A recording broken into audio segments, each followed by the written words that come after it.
The Logitech MX Master 3S is the latest iteration of the super popular ultra productivity mouse from Logitech. What makes this mouse so special? Why do people like it and recommend it so often? Well, it is, first of all, just a wireless mouse. So you can connect it via Bluetooth to up to 3 devices, and you can switch between those devices with the button on the bottom of the mouse. If you use the Logi Options Plus software, there's another way you can switch between devices called Logi Flow.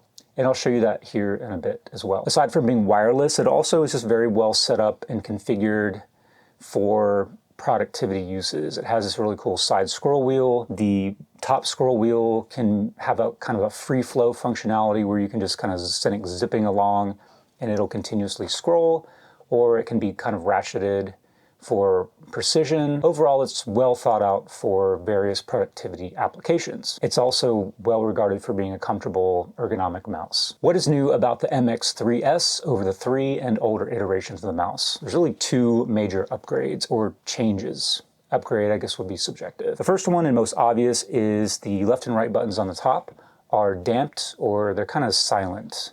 Not totally silent, you can hear them, but they don't have that loud click that just about every other mouse in existence has. Here's the 2S for comparison. And here is the 3S.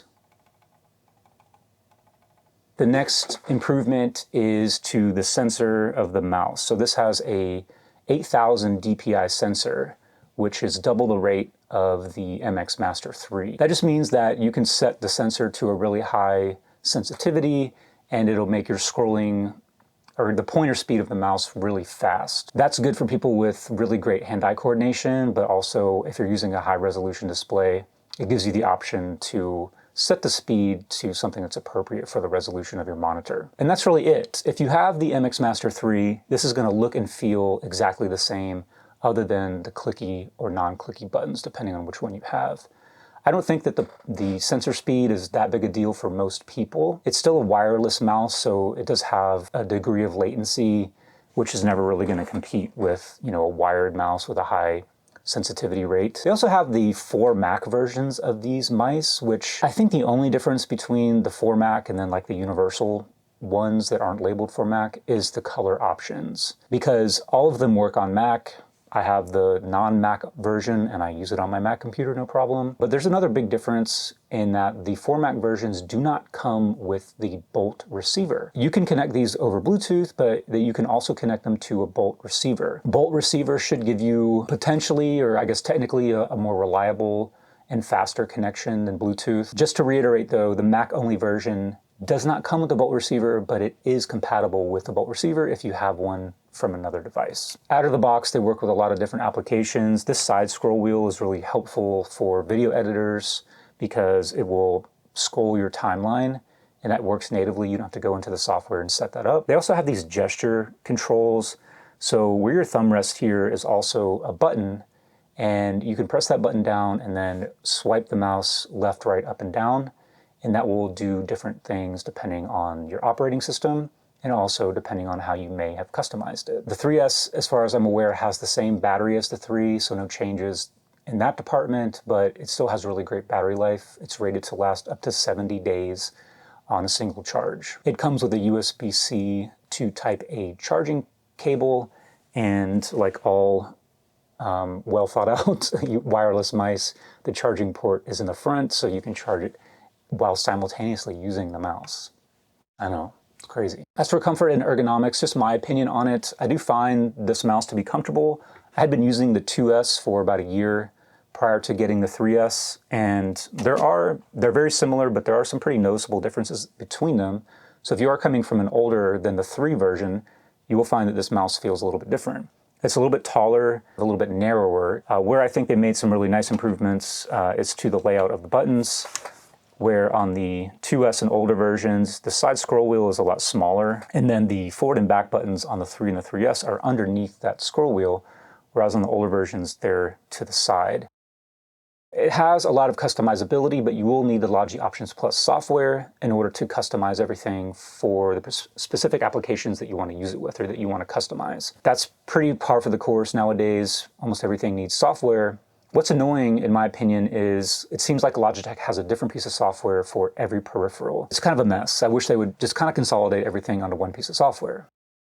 On the plus side, there are a lot of really nice features in the Logi Plus Options software. So on this opening page here, it shows you all of the connected devices. The reason it's showing on my Windows computer 2 MX Mechanicals and 2 MX Master 3s is because I have each connected via Bluetooth and via the Bolt receiver. So it shows you here how it's connected, and it shows you the battery life. If I were to hit the button on the bottom of the mouse and switch it over to Bluetooth, then now it'll show you that this one's connected via Bluetooth. And then you just click on the device, and then you can come into its settings. It shows you the buttons and how they are configured. Up at the top, it'll show you the applications that it is currently compatible with, that you have essentially enabled. So like on Microsoft Edge and Chrome, these forward and back buttons will navigate open tabs in your browser. And then to add applications, you just hit this plus button, and then it will show you all of the compatible apps that you have on your computer. The point and scroll tab shows you the speed of the thumb wheel and the scroll wheel. So you can come in here and increase that speed, and then you can change its direction from default to inverted. Here's how you change the DPI or the pointer speed. You have to enable the extended range to go up to 8K DPI. You'll also notice that the pointer speed is different when you have it enabled or disabled, that extended range. So when it's disabled, the pointer speed is given in like a percentage, so it doesn't give you the actual DPI. But if you go to enable that, then you get the actual DPI value that you can dial in exactly how you want. And it changes in increments of 50. Backing out of that, then you can come over to the flow. And this shows you the different computers or devices. It could be iPad or other tablets or maybe even an iPhone that you have connected to Flow. And then you just enable that here. So I've got this computer and my MacBook. So I can show you, watch the pointer here on the left side, and I'll just drag over, and now it appears on the MacBook.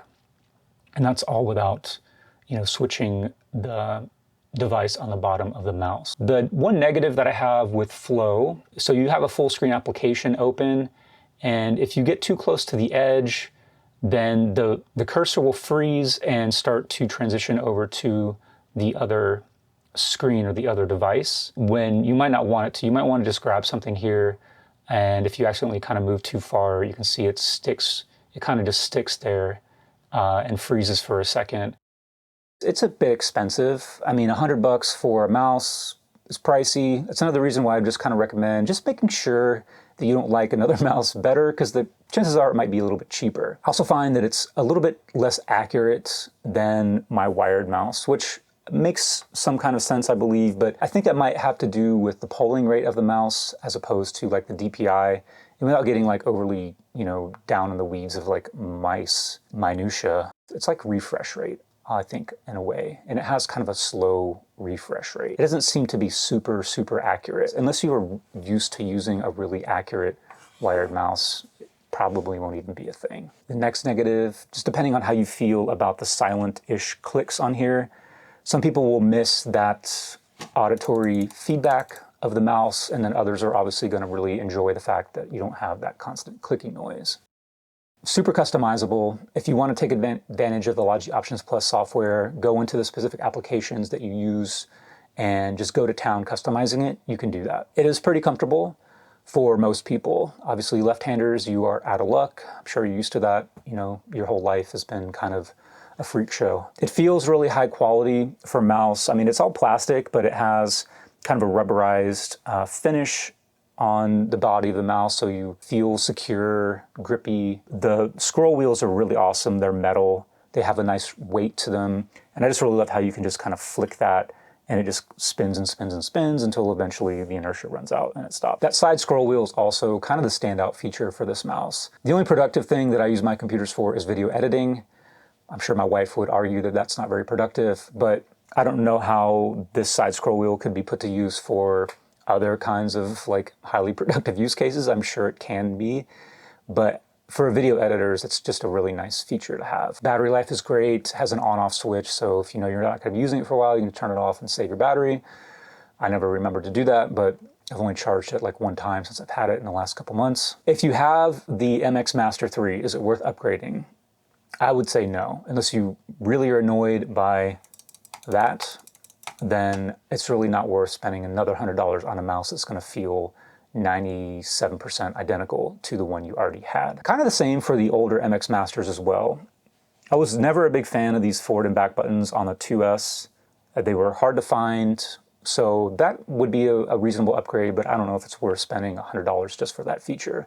But maybe if you have an older one and the battery isn't holding up anymore, then yeah, that'd be a good reason to upgrade, I guess, too. If you don't have an MX Master and you really want a new mouse, you want a wireless mouse, you want something that's tailored to productivity, you want something that looks good on your desk, not something flashy with RGB nonsense and all that craziness, then yeah, these are really, really great mice, and they're definitely tailored to that whole aesthetic and use case.